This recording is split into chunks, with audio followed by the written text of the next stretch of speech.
Alors, on va commencer par les marques qu'on connaît en France. Je dis en France parce que si je traduis cette vidéo, peut-être que les gens ne vont pas se reconnaître, mais en France, on a deux grosses marques. Donc là, je vais plutôt aller ici, puis après on ira sur les sites. On va commencer par Camac. Ensuite, il y aura donc Camac a sorti un nouveau modèle qui s'appelle l'Odyssée. Ensuite, on ira chez Salvi où ils ont la Juno 27 cordes. Et ensuite, ici, on va aller au magasin de l'art puisque eux importent une marque américaine qui s'appelle Dusty String, que vous connaissez peut-être, et ils ont la proposition de trois différentes harpes.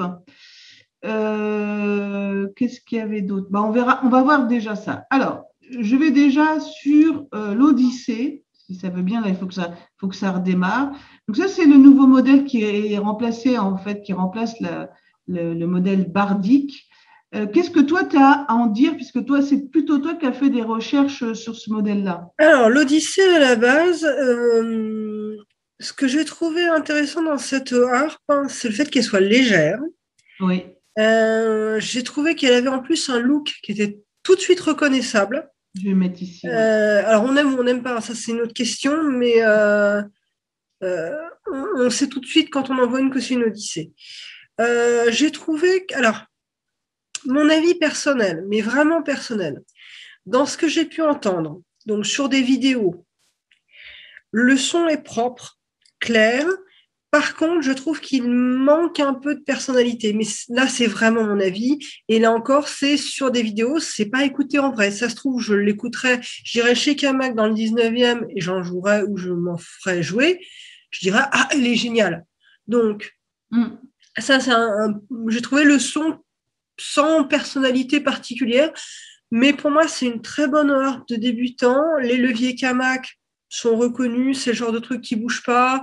Les cordes, c'est du nylon, si je me souviens bien. Je trouve le prix tout à fait abordable. Je crois qu'on est sur aux alentours de 1600-1700 euros, quelque chose comme ça.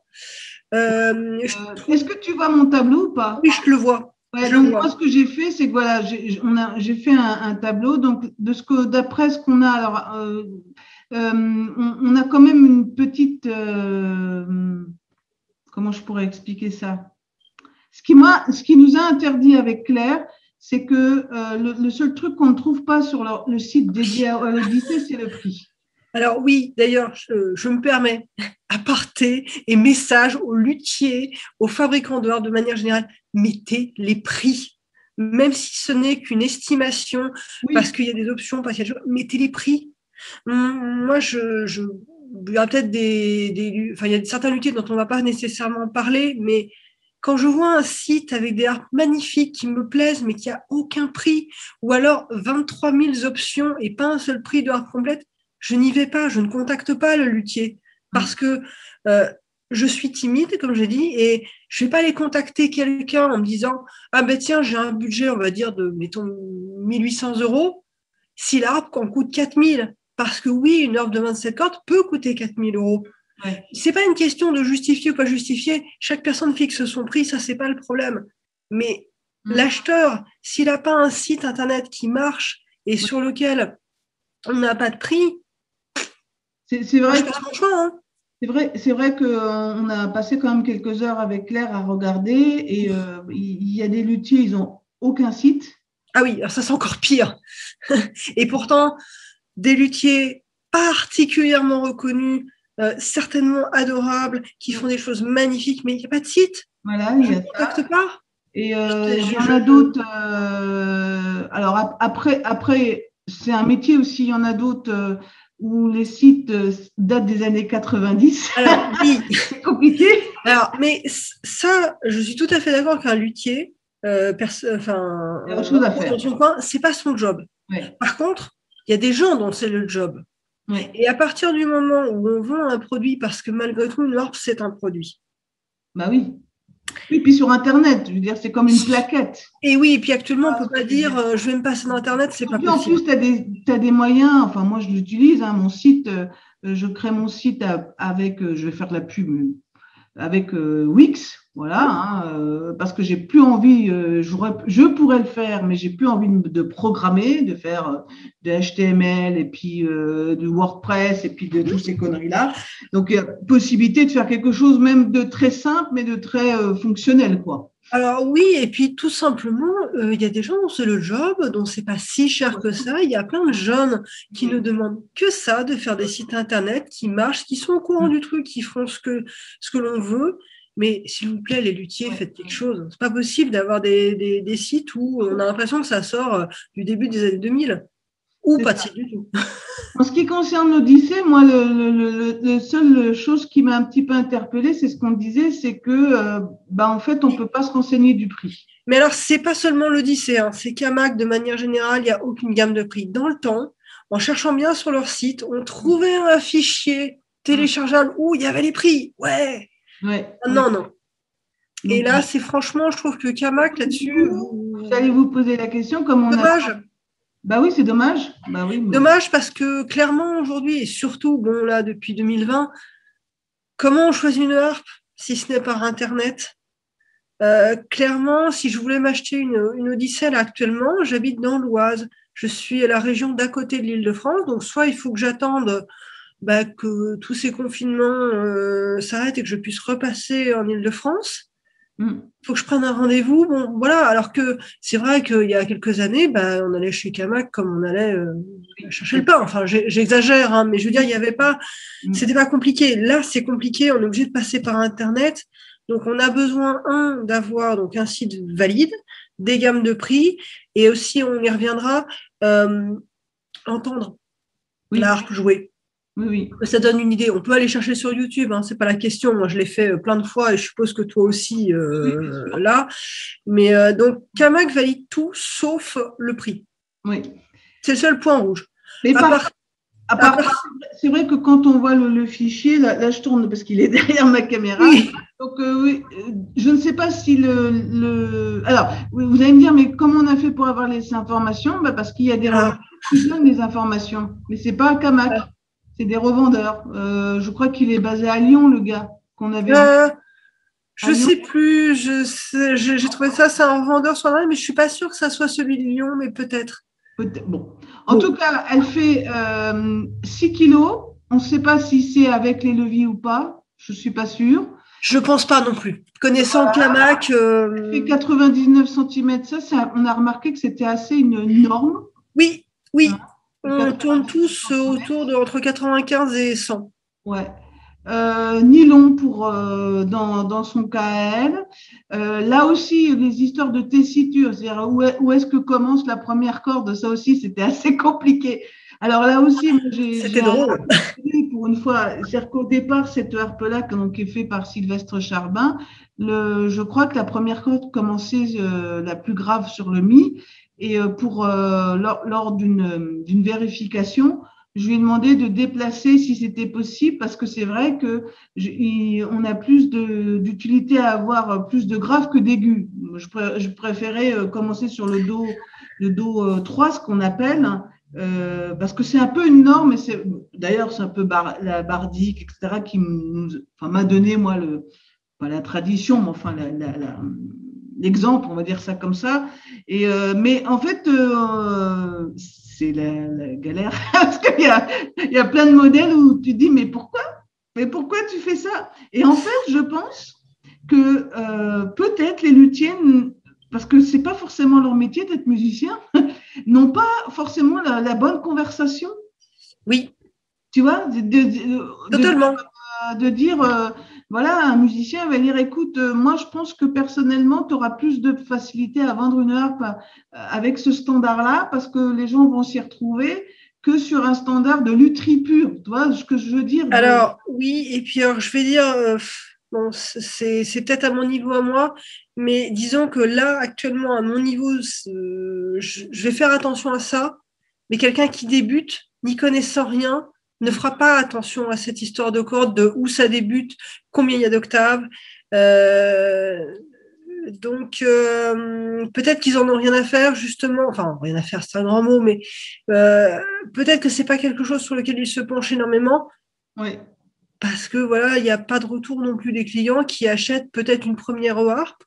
Il y a des gens qui ne savent pas non plus, hein. On en a eu C'est des ça. exemples, hein, qui ne se rendent pas compte derrière des problèmes qu'il pourrait y avoir. Et ça nous a permis d'ailleurs avec Claire de se rendre compte qu'il y a des gens qui le font en amateur et en semi-amateur. Et on se dit, ouh là là, dépenser Disons qu'il y a 2000 tout. euros et puis d'avoir des défauts, d'avoir des trucs, on se dit, là aussi, il faut que vous fassiez attention. Alors, nous, on ne va pas vous donner un avis de dire fuyez un tel ou un tel, mais je Non, pense parce que de toute façon, même un luthier qui peut être super, il peut y avoir un problème sur notre arbre. On n'est jamais à l'abri d'un accident d'usine, Et entre après, guillemets. l'idée, c'est de savoir la relation qu'on a avec cette Voilà. personne. Parce que ça est arrivé dans le passé que j'ai des élèves qui couraient après le luthier parce que la personne ne donnait pas signe de vie, parce qu'elle n'avait pas envie de parler. Enfin, il y a eu plein voilà, c'est pas Oui. évident, donc il faut tenir compte de ça. C'est pour ça que si vraiment vous voulez quelque chose de qualité et que vous voulez pas trop vous embêter dans le côté aventure personnelle, d'avoir une harpe personnalisée, que ça soit donc chez Camac avec l'Odyssée ou chez Salvi ou au magasin Budin, chez Budin, avoir des marques qui sont semi-industrielles, vous faites, voilà, vous avez une qualité, vous avez Il y un a le service après-vente, quoi. S'il y a un problème, s'il y a une casse, s'il y a quoi que ce soit, c'est pas compliqué de se fournir. Enfin, ou d'aller faire réviser sa harpe. faut tenir compte de ça, quoi. Donc, on Mm. a Camac, voilà, avec l'Odyssée. Donc, j'ai mis quelques tarifs, voilà, qu'on a trouvé ici et là pour vous donner un peu une idée. Donc, dans l'équivalent, vous avez Salvi qui a sorti la Juno depuis un certain temps, hein, la Juno. Oui, Voilà. oui, c'est Juno, c'est une heure passée je sais pas, peut-être pas loin de 10 ans. Oh oui, C'est pas nouveau, la Juno.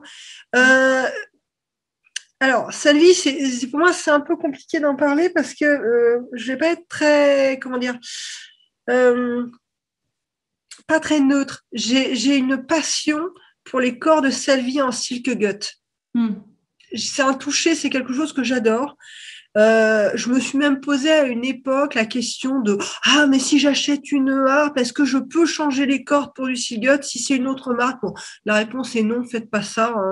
Y allez pas, les tensions ne sont pas les mêmes, donc on s'amuse pas, sauf si on est luthier et c'est pas mon cas. Je trouve que la Salvi Juno est vraiment un super bon rapport qualité-prix. Hmm. Euh, Parce que le son est bon, le son est très bon. Alors après, là encore, ça dépend, chaque harpe a sa personnalité, son son et tout, mais c'est une harpe qui a un très joli son. Alors, en plus, chez certains revendeurs, on l'a en plus avec la housse de transport, les jeux de pied, enfin, il y a vraiment il y a un ensemble. À l'instrumentarium, puisque c'est eux qui sont les représentants en France, je crois que c'est livré avec tout aussi, hein, par Oui, rapport oui, oui. Et puis voilà, après, il y a d'autres revendeurs que nous ne citerons pas, mais que vous pouvez aisément trouver, qui les vendent un peu moins cher et qui font le pack complet. Donc, je trouve que vraiment, c'est une harpe, j'allais dire clé en main, c'est le cas de le dire. Oui, parce qu'avec Claire, dans le tableau, vous voyez par exemple chez la Camac, là, il n'y a pas la housse incluse Non, dedans.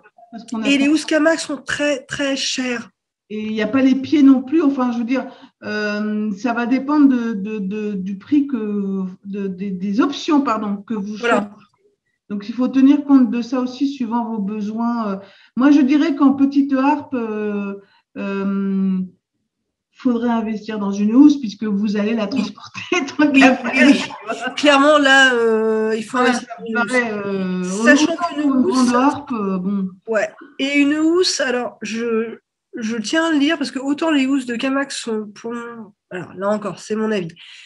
J'adore Camac, j'ai une harpe Camac, mais leurs housses, pour moi, sont excessivement chères. Par contre, elles sont excessivement bien conçues aussi.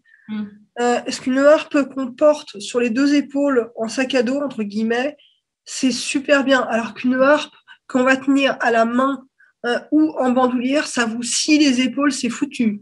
Non. Après, ils partent aussi du principe, que ce soit eux ou les d'autres, c'est peut-être aussi le fait de pouvoir avoir un caddie, enfin un truc qui roule, quoi, tu vois. Oui, Nous, on n'a pas cette idée-là, mais si on avait une harpe à pédale, on n'aurait pas le choix, tu vois.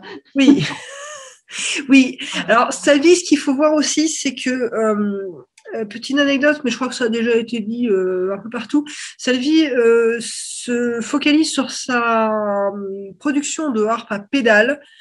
Pour eux, c'est vraiment l'intérêt. Les harpes celtiques sont entre guillemets un peu sous-cotées, alors qu'elles sont excellentes chez eux. Donc, pour moi, Salvi, c'est vraiment une valeur sûre. Après, c'est vrai que ce qui est intéressant, enfin, nous, c'est un point de vue très français. Oui. On n'a pas le background de toute l'histoire, à savoir que M. Salvi était Italien. un harpiste qui était aux États-Unis, qui a fait une grande carrière et qui après a construit lui-même ses harpes. Enfin bon, il y a toute une histoire derrière et a racheté, je pense, Lionelli. C'est pour ça que chez Lion and Ellie. On a aussi Salvi parce qu'il y a une histoire de fusion de deux marques. Bon, voilà, c'est un peu compliqué. C'est vrai que moi, mon point de vue personnel par rapport à Salvi, c'est qu'il y a eu un côté, entre guillemets, opportuniste de faire des harpes celtiques parce que c'est quand même la porte d'entrée pour démarrer, mais avec l'esprit. Et c'est un esprit qui est plutôt sain parce que c'est dans l'esprit de M. Salvi, qui lui n'a pas connu forcément la harpe celtique, puisqu'il a commencé sur une harpe à pédale, de pouvoir aller sur des harpes plus grandes, donc voilà, et du coup d'avoir des harpes qui soient de qualité. Et d'ailleurs, il le dit dans une interview que les harpes sont plus chères en général parce que les gens veulent plus de la meilleure qualité, donc c'est un choix aussi historique, mais dans un esprit d'aller du côté classique. Alors après, il y a eu toute cette renaissance de l'art celtique qui a fait qu'on a flairé, on va dire, le côté marché de pouvoir, on vend à mon avis plus souvent des harpes celtiques que des harpes à pédale à 25 000 euros. Il y a un zéro de différence, quoi. Voilà. On loue, je pense que aujourd'hui encore, quelles que soient les marques, ils font aussi leur chiffre d'affaires avec les locations mensuelles et pas forcément les achats. Donc, il y a aussi ça. Donc, on loue peut-être plus facilement des harpes celtiques que des harpes à pédale par rapport au prix. Donc voilà. Et c'est vrai que pour un peu avancer, quoi, la vidéo que j'ai faite sur la chaîne anglophone entre la battle, on va dire, de la harpe bardique et de la harpe de la Juno fait que ça permet vraiment d'entendre le son. C'est d'ailleurs une des vidéos les plus vues encore aujourd'hui. Et du coup, de faire son propre choix, parce qu'à l'époque, quand j'ai fait cette vidéo, aujourd'hui, on en voit de plus en plus, mais il y avait très peu d'exemples comme ça de dire, bah, tiens, on va écouter les sons et puis ça va vous donner un avis, quoi. Donc, si on me demandait parce que là, j'en ai pas, est-ce que j'envisagerais d'en racheter une? Oui, avec plaisir, parce que j'ai jamais été déçue en fait pour cette marque-là, quoi. Alors, on avance un peu. Hein. Dans ce qu'on peut facilement avoir en France, en tout cas, c'est la marque Dusty String qui est donc importée par la Maison de la Harpe, dit le magasin de Monsieur et Madame Budin, donc qui est à Paris. Et eux, ils importent donc ce modèle américain. Il y a toute une gamme hein, avec les crescendo, enfin bon voilà, on va pas commencer à rentrer dans l'histoire, et donc eux, ils ont la possibilité, d'après ce qu'on a vu, d'avoir 3 modèles qui sont certainement, j'ai pas fait trop de recherches. C'est le même plan, hein. C'est exactement la Ravenna, l'Allegro et la FH, c'est exactement les mêmes. Après, c'est juste une question de qualité. D'accord, ouais. Moi, j'ai regardé en détail et en fait, c'est vraiment la même chose. C'est juste les options qui augmentent en termes de qualité à chaque fois. Oui, parce que les gens pourraient se poser... On commence à 2000 et on finit à 3000. Oui, c'est ça. Ouais. Alors, est-ce que c'est une qualité de bois? Alors oui, je me souviens, je n'ai plus ce que j'avais noté sous le nez, mais oui, il y a une qualité de bois. Oui, c'était principalement ça et un son qui était de mieux en mieux. Mais pour avoir personnellement, j'ai joué un peu sur une Ravenna lors d'un stage. Oui. Il y avait des personnes qui en avaient une. C'est une harpe qui est toute petite, entre guillemets. Alors là, pour le coup, même chose, hein, c'est comme les autres, ça se trimballe partout. Je me souviens qu'à l'époque, elle m'avait semblé assez légère, mais en fait, c'est 7 kilos. Et ça remonte à quelques années, donc toutes les harpes autour étaient assez lourdes. Donc du 7 kilos, ça nous paraissait léger. Le côté bicolore est très sympa. Oui, d'ailleurs, juste, on a oublié de dire, mais pour les harpes précédentes, il y a des possibilités de couleurs différentes. Oui, aussi, oui. Voilà. Et la Dusty String, c'est pareil, il y a quelques options de couleurs. Voilà, là, il y a l'Odyssée. Voilà. Et la Juno, c'est pareil. Ouais. Il y a, alors peut-être pas autant, mais il y en a quelques-unes. Je vais faire comme ça on verra. Hop, Juno 27, non 27, hop, si ça veut bien. Et c'est une harpe de mémoire qui a un son assez chaud, assez rond. Je pense qu'elle convient à pas mal de monde, la Ravenna. Ouais, Pas la Juno, la Ravenna, puisque j'étais partie sur Dusty String. La Dusty String. Donc là, voilà, vous avez la Juno, donc effectivement. Alors, ils ont développé des couleurs. Hein, au départ, il y avait pas autant de couleurs, mais en fait, c'est un peu à la mode maintenant d'avoir des couleurs. Et je trouve ça sympa parce que c'est vrai que bon, voilà, là, je suis sur. C'est le côté moins formel. Oui, c'est un peu plus fun. Voilà, ouais, exactement. Ça permet de dédramatiser, on va dire, ou de. C'est ça. Mais il ne faut pas oublier que ce ne sont que des couleurs. C'est ça. Le bois est même, c'est bois qui sont tous pareils derrière, quoi. Hein, il y a, voilà. Et pour la Dusty String, alors évidemment, vous pourriez la faire importer, mais là aussi, il y a des problèmes de taxes, de douane, de transport, qui font que moi, j'avais fait à un moment donné le calcul, et à quelques centaines d'euros près, bon, voilà, ça peut être, comment dire, c'est pas forcément… C'est intéressant de passer par un revendeur. Ouais. Sachant que en plus les taxes, faut pas, enfin la douane, faut pas se leurrer. Aux États-Unis, on n'y coupe jamais. Autant quand on va, enfin par expérience, il m'arrive d'acheter à l'étranger certains objets de valeur. Quand ça vient des US, la douane c'est systématique. Les autres pays, ça dépend. Mais alors les États-Unis et le Japon, c'est systématique. Et puis ne serait-ce que les frais de dossier, c'est juste 20 euros. Systématiquement de base, même s'il y a 1 euro de taxe, c'est 20 euros de dossier. Plus généralement, c'est aux US, je crois que c'est 20-25% du prix. Ah ouais. C'est très cher. Ouais, ça c'est… Voilà. Alors, ce qui m'avait intrigué aussi, je ne sais pas si toi tu l'avais vu, c'était ce petit pied-là. Ça, c'est très chouette comme pied. Dépliable. Oui. Et ça, c'est intelligent, ça fait partie des choses, parce que la marque de String, ça fait quand même quelques années qu'ils sont là. Hein, c'est pas des newbies, hein, c'est pas les perdreaux de l'année. D'ailleurs, je crois que c'est eux dont je t'avais parlé, que j'avais été sur le site. Et en fait, Dusty String, contrairement à ce qu'on pense, ne font pas que des harpes. Ils sont vraiment des luthiers complets qui font beaucoup d'autres instruments. Là, le côté harpe est un pôle, un secteur. Mais en fait, ils font beaucoup d'autres instruments, donc ils ont une grande écoute des musiciens en réalité par rapport à des gens qui sont focalisés sur un seul type, et eux, ils voient vraiment différents types, et du coup, peut-être que ça, ils ont eu l'idée par rapport à peut-être un violoncelliste, parce que ça fait penser beaucoup au système de violoncelliste, ou je sais plus et surtout de basse, je crois. Ouais, et surtout, ce qui est intéressant là, dans ce pied-là, c'est que ça permet de jouer debout. C'est super rare les pieds qui permettent de jouer debout, ou sinon c'est des espèces de machins métalliques, tripodes, enfin des trucs intransportables. Ouais, de batterie. Donc ça, non seulement ça permet de jouer debout, mais en plus ça permet de jouer assis parce que c'est obligatoirement réglable. Et donc ça permet aussi de l'avoir quand on est assis. Donc ça, pour le coup, ça fait partie des choses que j'aime énormément. Donc voilà. Donc, dans ce qu'on a vu, ce qu'on a trouvé ici, c'est qu'a priori, sauf erreur de ma part, hein, mais c'est qu'en principe, tout est fourni. En tout cas, pour le prix, je n'ai pas d'autres informations, mais là, tout est complet par rapport à d'autres. Donc, vous voyez, voilà, on a déjà une première gamme de prix qui va allez, on arrondit de 1 700 € à 3 000 €. Après, c'est des coups de cœur, il y a plein de choses différentes, hein, mais voilà, du Oui, nylon ou du silbut. Après, vous en avez, bon, voilà, qui ont des housses, d'autres qui n'ont pas. Enfin, bon, voilà. Et alors, dans le même état d'esprit,